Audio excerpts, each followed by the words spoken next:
De volta com o Varejo em Foco, hora da entrevista aqui do nosso programa. Gente, nós estamos no mês de outubro, né? E como vocês sabem, já há 7 anos aqui no ar na televisão, sempre no mês de outubro, assim como no mês de novembro, a gente faz aquele alerta fundamental, aquele programa especial para chamar a atenção de quem nos assiste, falar um pouquinho de saúde. Outubro é o mês do Outubro Rosa. Mulheres que nos assistem, mas não só as mulheres, os homens, os parceiros, os companheiros, a família. Vamos ficar atento ao Outubro Rosa, vamos ficar atento à prevenção. A prevenção, o combate ao câncer de mama. Mais uma vez a gente recebe aqui o médico oncologista, Dr. José Spila Neto, para este bate-papo especial, para este programa especial, neste estúdio todo decorado, todo pintado de rosa, iluminado de rosa, para a gente falar do Outubro Rosa. Doutor, que bom tê-lo aqui mais uma vez com a gente. A gente sempre faz esses programas especiais, sempre conta com a sua generosa companhia para falar principalmente sobre números, sobre casos, estamos avançando, não estamos avançando. Daqui a pouco eu vou entrar em alguns números aqui que o pessoal da produção separou. Mas a gente está melhorando graças a campanhas como essas, quer dizer, nos últimos anos... Ao que me parece, as pessoas estão assimilando mais, né? Talvez isso. Robson, prazer estar aqui com vocês novamente. Me sinto em casa já aqui na CDL, né? A gente todo ano está aí gravando, isso é muito bom, eu sempre falo isso, é muito bom, porque é só a gente agindo em cima de diagnóstico precoce e prevenção que a gente consegue a cura. Respondendo a sua pergunta, eu penso que sim, nós estamos melhorando em resultados.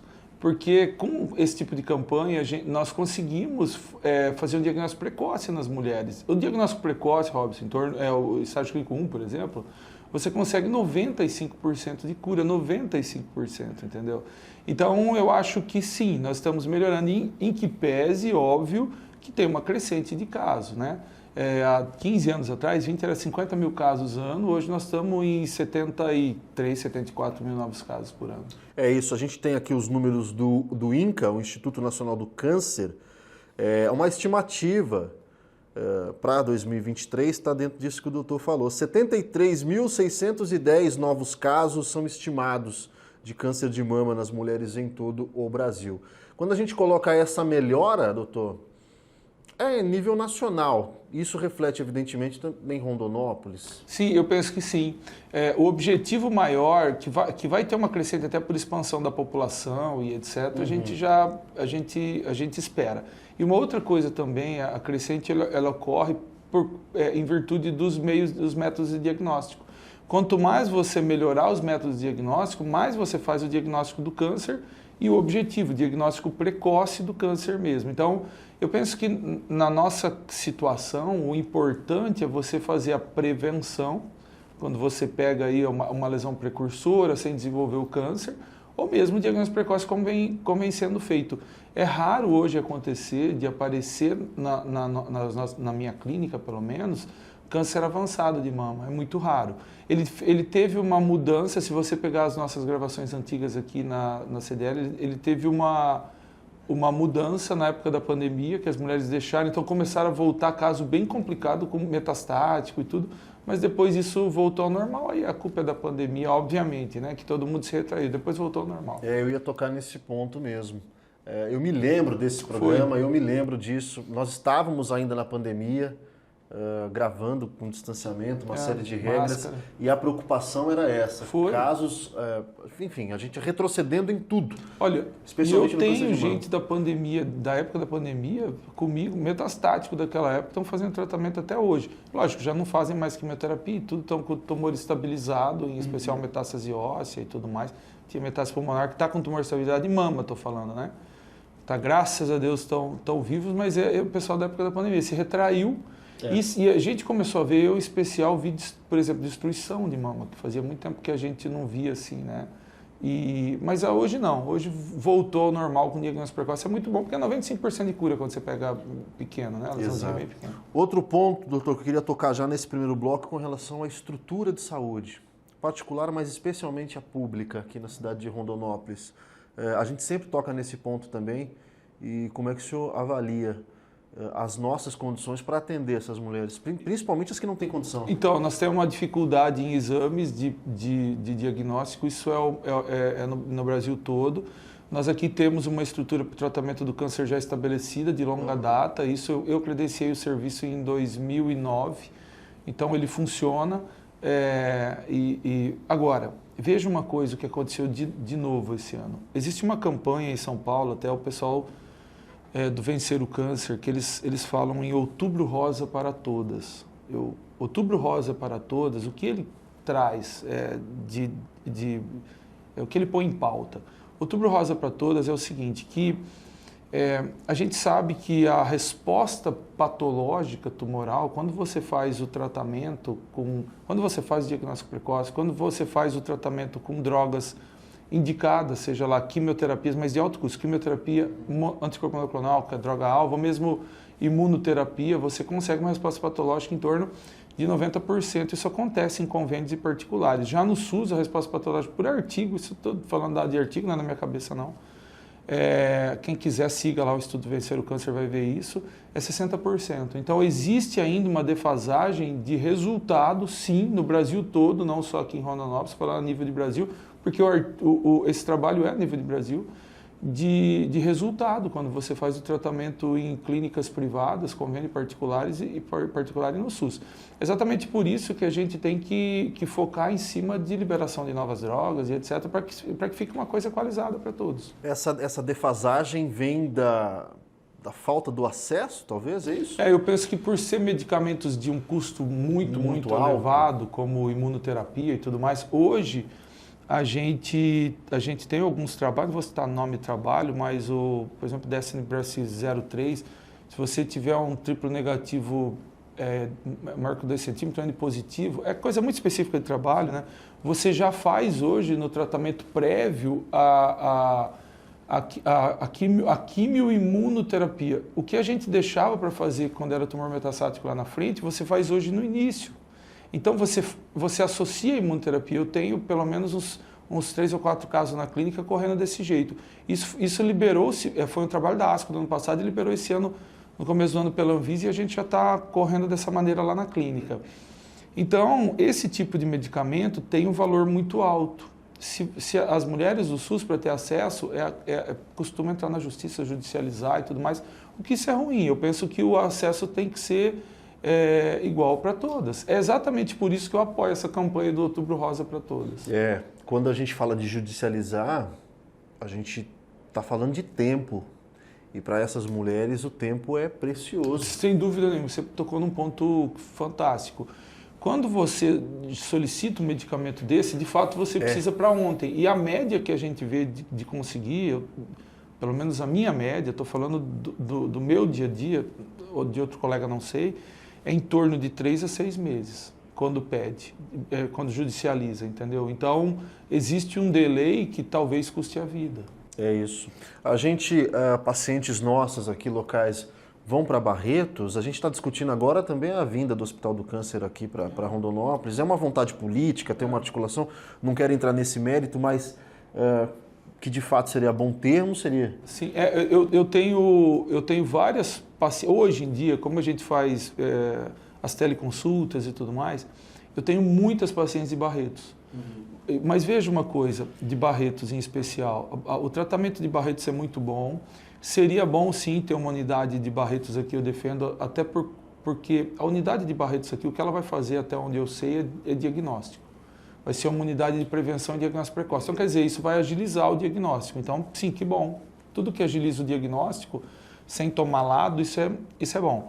Mas Barretos, em especial, as minhas pacientes de Barretos são pacientes que lá eles falam o seguinte, já não tem mais o que fazer de droga convencional que o SUS oferece. Procura um médico, procura aí o médico, procura um médico da sua cidade. Eu acabei virando referência lá em Barretos e pede para ele aí o tratamento de terceira, quarta linha. Semana passada mesmo eu atendi uma paciente assim e ela tinha indicação de uma linha nova de trastuzumab, que é um injerto, um novo trastuzumab que entrou no mercado. Ele era terceira linha, voltou, agora está em segunda linha. Eu indiquei para ela e ela judicializa. Então, não que Barretos... Teve um governo de São Paulo que ajudava Barretos a fazer esse tipo de tratamento igualitário. Mas hoje em dia eles já não fazem desse jeito, eles oferecem tratamento com quimioterapia. Isso é o nosso dia a dia. O que nós estamos falando aqui o Outubro Rosa para Todas é de ter todas as oportunidades que tem no convênio também para o SUS. E todas as oportunidades que eu digo de medicamento indicado hoje, medicamento que existe no mundo. O desafio é financeiro, doutor, é isso? Eu penso que seja o desafio financeiro, eu penso, porque leva muito custo. A tabela do SUS está há muitos anos sem ter reajuste, né? Se não me falha a memória, desde 2003. Então, isso eleva muito custo. E o SUS é direito de todos, é dever do Estado. Todo mundo tem que ter acesso a isso, amplifica muito o custo mesmo. É isso. Ó, Dr. José Spila Neto vai continuar com a gente no próximo bloco. A gente está fazendo esse programa hoje especial, falando do Outubro Rosa. Vamos trazer alguns números também no segundo, terceiro bloco. E principalmente, bater muito firme na tecla da prevenção. Tratamento precoce é o que salva vidas, de fato, das mulheres no nosso Brasil. O Varejo em Foco vai para um rápido intervalo, a gente volta já.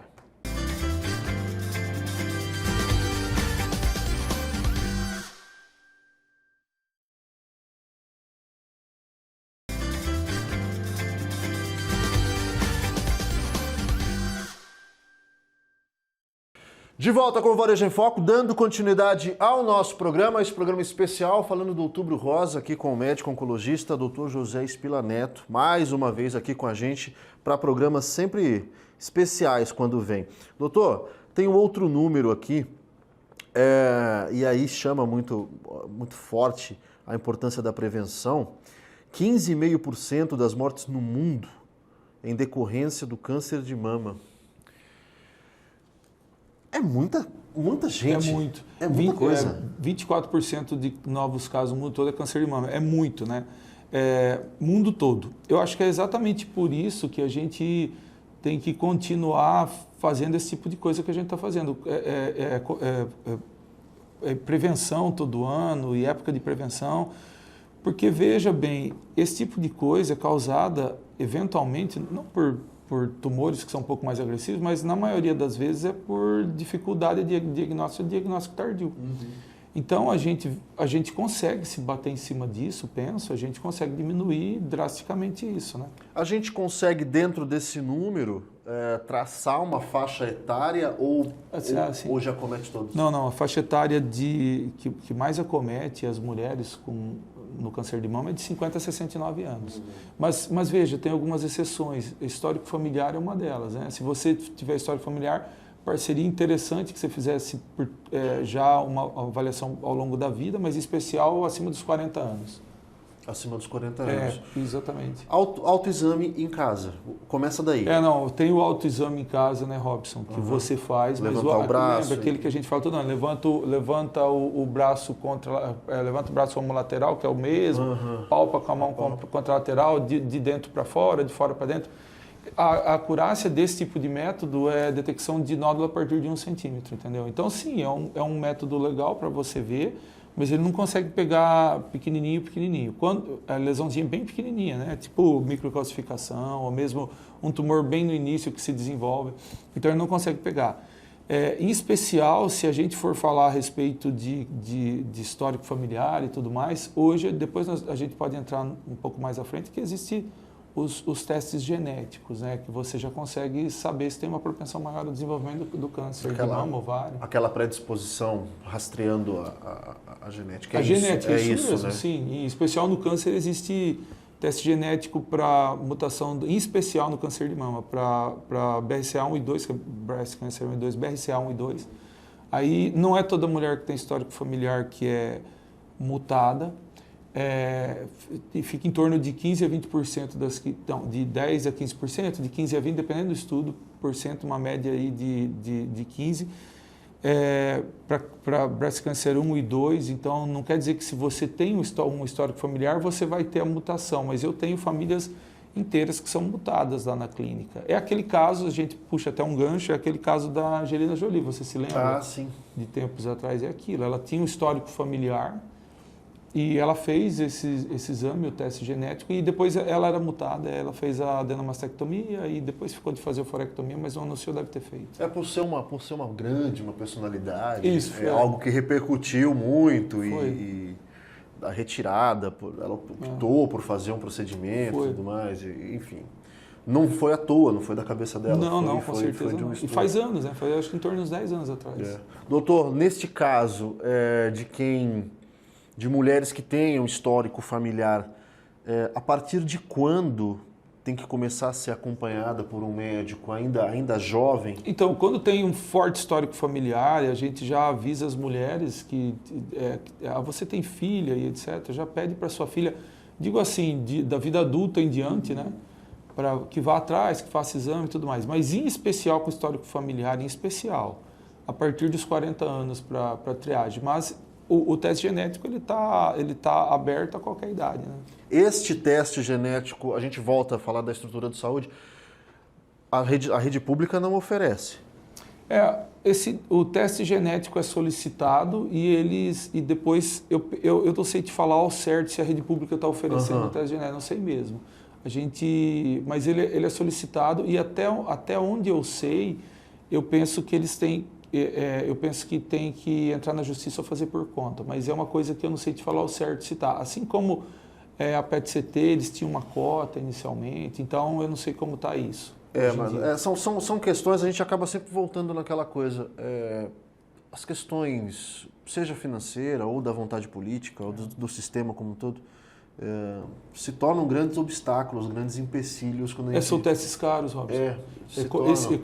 Quando começou isso aí há tempos atrás, e ainda hoje tem, porque tem um amplificado e tudo mais, é em torno de 10 mil lá que começou. Hoje eu acho que deve estar 2 ou 3 mil, é caro. É caro. E aí, enfim, a gente vê muito isso acontecer. Questões do entorno impedem o acesso, impedem a promoção. Por mais que a gente tenha campanha, mas que bom que a gente tem campanhas. Uma coisa boa do Outubro Rosa, eu tenho percebido, que de tanto batermos na tecla e dar resultado, hoje a gente tem uma cor para cada mês, basicamente. Verdade. Talvez o primeiro tenha sido Outubro Rosa. Não sei se foi exatamente o primeiro, mas puxou uma leva. Né? Exatamente isso. O Outubro Rosa é o que mais a gente intensifica. E o Novembro Azul, porque são os que mais acometem, respectivamente, mulheres e homens. É isso aí. É muito importante. E aí a gente parte para Aí agora a gente tem janeiro branco, setembro amarelo, enfim. Isso, O início disso, a semente talvez tenha sido... Quando você fala em cor, você logo pensa no outubro e no rosa. É bem assim, né? É isso. Bom, que as campanhas dão um resultado, sim. A gente não tem dúvida. Bom, um outro número que eu quero trazer aqui, os 24% dos novos casos de câncer em mulheres são de mama. Ainda é o que mais acomete? Sim, é o que mais acomete as mulheres, exatamente, em todo o mundo, sim. Isso é importante a gente chamar a atenção também nessa situação, já pegando um gancho para fator de risco, né? Dito isso, que é um dos cânceres que mais acomete, você mulher, você tem que ficar atenta aos fatores de risco, que é obesidade, né? Aquela dieta rica em gorduras saturadas e tudo mais. Exercício físico, a falta de exercício físico, tem artigo que diz da importância de mulher fazer exercício físico para diminuir o nível de estrogênio e tudo mais, isso tem um poder de inibir o câncer de mama. Histórico familiar, como a gente disse, as mulheres que não amamentaram, não conseguiram amamentar os filhos, então tem um risco maior de desenvolver.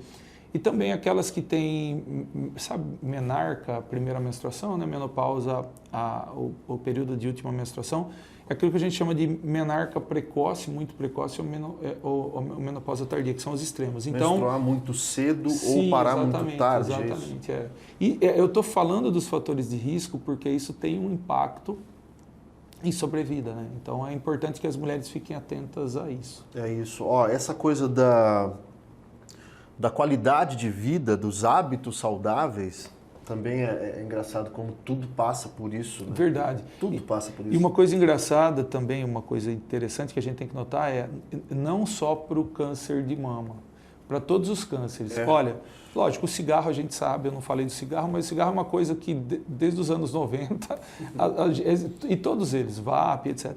Mas não só para o câncer de mama, para todos os cânceres, a maioria dos cânceres é exercício físico e boa alimentação. Você tem no fator de prevenção. Os que não tem prevenção nenhuma, não tem nenhuma prevenção para isso, tipo H. pylori que causa isso, não tem ligação nenhuma e etc. Como tem para estômago, por exemplo, quando não tem nenhuma ligação de fator de proteção, exercício físico e boa alimentação é um fator de proteção. Então, isso é para todos, né? Por isso que a gente tem que tentar ter a vida o mais saudável possível. É isso, doutor. Ouvindo o senhor falando desses hábitos, sempre me vem na cabeça, especialmente os mais jovens, as mais jovens, nesse caso das mulheres, com relação ao tabagismo, à péssima alimentação. O tabagismo é o seguinte, a gente hoje tem uma moda de jovens fumando de tudo, quer dizer, não o cigarro em si, porque o cigarro está um pouco demodê. Sim, verdade. Saiu de moda o cigarro, mas o que está na moda é o vape, que você mencionou, é o eletrônico, que tem gosto, mesmo, que acende a luz, que toca a música, que não sei o quê. Narguile também, que é uma... Isso aí, exatamente. E são jovens que estão plantando uma coisa triste para o futuro. Na época que eu fazia um atendimento um pouco diferente para a SUS e etc., eu cheguei a pegar paciente com 19 anos que fumava muito narguile, com tumor de cabeça e pescoço, que só acontece em idoso, por exemplo, com uma massa linfonodal gigantesca, coisa ruim. E sim, nós sabemos hoje, porque tinha aquela situação do vape, do cigarro eletrônico e tudo mais, falaram, isso aqui é água, não dá nada, tal. Sim, os estudos recentes mostram que ele é cancerígeno também, então é a mesma coisa, né? Criou-se foi um marketing, na verdade, que era vapor d'água. E não é vapor d'água coisa nenhuma. Não, e tem uma outra situação que também pela umidade e tudo mais, você vê, vira e mexe, você vê alguém internado, alguns artistas mais faz uso internado por pneumonia, forte pneumonia. Eu já vi casos de tuberculose com esse tipo de coisa. Então, além do câncer em especial, você pode ter uma inflamação do pulmão também com isso, né? É isso. Bom, puxão de orelha mesmo para quem está assistindo. Se esse é o seu caso, você, garota, jovem, por favor, tá? Não fica fumando esse negócio, não.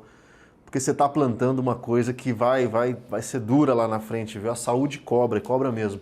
O doutor José Spilla vai continuar com a gente no próximo bloco, tem muito assunto ainda para a gente falar sobre esse mês especial, sobre Outubro Rosa. O Varejo em Foco vai para um rápido intervalo, a gente volta já.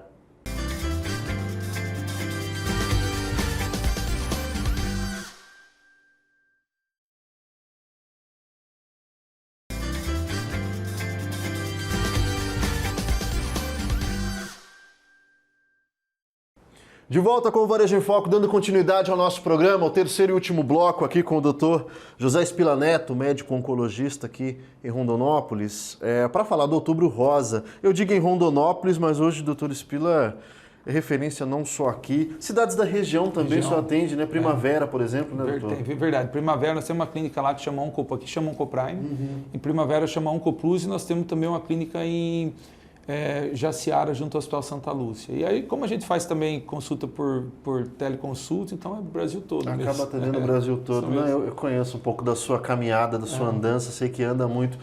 Dentro desse comparativo de cidades, a gente consegue mensurar qual cidade, talvez Rondonópolis, por conta de ser maior, né, em termos populacional, né? Além de Rondonópolis ser maior, é a referência. Então, as pessoas procuram aqui. A gente tem que considerar também que Mato Grosso, por exemplo, a região, é interessante isso, a região de Primavera, Paranatinga, Primavera, Campo Verde, eles pegam lá um túnel e vão direto, vão direto para Cuiabá, né? Então acaba perdendo. Mas a referência dos 19 municípios é aqui, né? Na região. Então, de fato, Rondonópolis recebe esse fluxo de gente mesmo.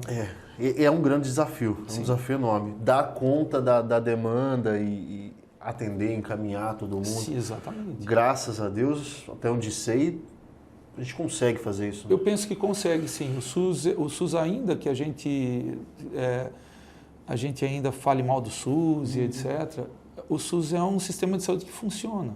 E no resto a gente tem que analisar quando fala mal também do SUS, né? Mas a gente não estou sendo justo, não estou partindo em defesa. A gente tem que analisar que existe em outros países desenvolvidos que não tem. Você não tem acesso a esse tipo de saúde para todo mundo, né? Então a gente aqui no Brasil, em especial, eu costumo dizer a saúde é socializada. Já levei puxão de orelha muitas vezes por isso, mas eu acho que é mesmo, cara. A gente oferece para todo mundo, entendeu? É isso. Coitado do SUS, alvo de tanta pancada, de tanta crítica injusta. E, bom, é isso. Até saindo um pouquinho do tema, mas é isso. A gente estava vendo, agora recente, estava lendo uma reportagem de pacientes nos Estados Unidos que se recusavam a chamar uma ambulância por qualquer problema que fosse, não iam porque ia ter custo depois. Por valor, exatamente. Por valor. Eu vi essa mesma reportagem, verdade. E aí não ia, e não vai. Imaginemos isso aqui no nosso Brasil. E eles ficam com a dívida depois, é uma coisa interessante. Existe, Estados Unidos é assim, lógico que no Reino Unido é diferente, França é diferente, é mais ou menos igual a gente, mas existem muitos países do mundo que é assim, medicina você tem que pagar. Você precisa, você tem que pagar, né? É isso, a gente, ó, por mais que haja problemas no nosso SUS, a gente ainda tem um sistema único de saúde que atende essas mulheres aí e que presta serviço à população e especialmente às mulheres, que é o tema do nosso programa hoje. Doutor, a gente falou muito sobre hábitos, bons hábitos nos blocos anteriores, preventivo. Acho que são as dicas assim, para as mulheres colocarem em tópicos e fazer todo dia. Acho que a receita é essa, não tem muito segredo. É isso mesmo. Se você for organizar isso, é o autoexame de mama, que é interessante. Geralmente, após a menstruação, elege um dia do mês e faz o autoexame de mama, é interessante. Se você detectar alguma coisa no autoexame de mama, sim, procure o postinho perto de casa, que é uma boa entrada para isso. E aí, lá vai ser pedido os exames, que a gente pode falar um pouquinho, a mamografia e ultrassom, que são os dois principais exames. E a partir de então...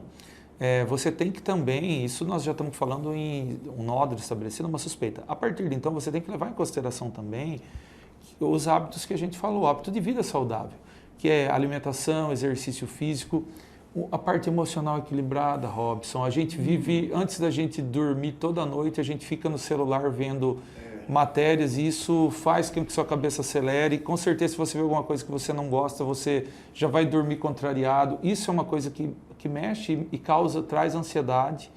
Então, além de tudo isso que a gente falou dos fatores de risco, que são os pilares, né? Você ter a parte emocional sem estresse e equilibrado, é uma boa alimentação e exercício físico. Costumo falar que faça um hobby, eu falei até isso num podcast, pode ser luta ou até crochê, entendeu? Mas que te deixar tranquilo que você faça, né? Porque isso pode te trazer um equilíbrio e um bom resultado. Não, esse ponto que o senhor tocou é muito importante também. A gente, claro, alimentação saudável, exercício, a gente já bate muito nessa tecla, mas o cuidado com isso aqui, ó. Sim, verdade. A saúde mental, nesses tempos que nós estamos falando, e a pandemia também acelerou muito esse processo de decadência mental. Eu penso que o telefone celular trouxe muito benefício para a gente, muito mesmo. E eu não vivo sem, ninguém de nós vive sem o telefone celular, mas veja uma coisa, nós temos um costume hoje de dormir com o telefone celular, né? Antigamente, então quer dizer, você chega em casa, se alguém mandar uma mensagem para você daqui do trabalho, você vai ver e eventualmente você vai se estressar, vai ter uma certa ansiedade. Antigamente a gente chegava em casa à noite e conseguia sentar para ter uma conversa saudável com os vizinhos. Isso foi uma coisa que acabou. E isso é uma situação que deixava a gente mais calmo, tranquilo e etc. Eu acho que esses estressores sociais que o mundo moderno traz para a gente, eles fazem a gente pagar, na maior parte das vezes, se você não souber filtrar, uma conta muito alta. É isso. Eu me lembro, cidade de interior, antes de vir embora para Rondonópolis, eu me lembro as mães sentadas na calçada, na época de calor, conversando, as crianças brincando ali na rua. Eu era uma delas, brincando, correndo para lá e para cá. Coisas que não existem mais e que nos faziam bem, né? Verdade, é isso aí mesmo. Nós não estamos falando contra o celular, né? Que traz informação, claro. É tão bom isso, mas de fato uma conversa descontraída, eu acho, isso é uma coisa que a gente limpa a cabeça, né, cara? Fica tranquilo para enfrentar as amarguras do dia, né? Que traz pra gente, que a vida traz pra gente. Né? É isso. No mais, mulherada, se cuidar e campanhas como essa, Outubro Rosa, vão continuar, tem que continuar, né, doutor? Sim. Tanto Outubro quanto Novembro Azul, enfim, sim, tudo. O resultado positivo, eu acho que é imenso para todos nós, né? Porque se você fazer o diagnóstico precoce, você salva vidas e o tratamento é mais barato. 95%. 95%. 95%, gente. É muita coisa, não é pouco. Então, vamos cuidar, tá bom? Agradecendo aqui ao Dr. José Spila Neto, a gente vai chegando ao final da edição de hoje do nosso programa. Agradecendo à TV Cidade Record pela abertura do espaço e a você pela sua audiência. O Varejo em Foco é um programa realizado e produzido pela CDL de Rondonópolis em parceria com os sites de notícia Primeira Hora e também o Agora MT. E a gente se vê, claro, na próxima semana.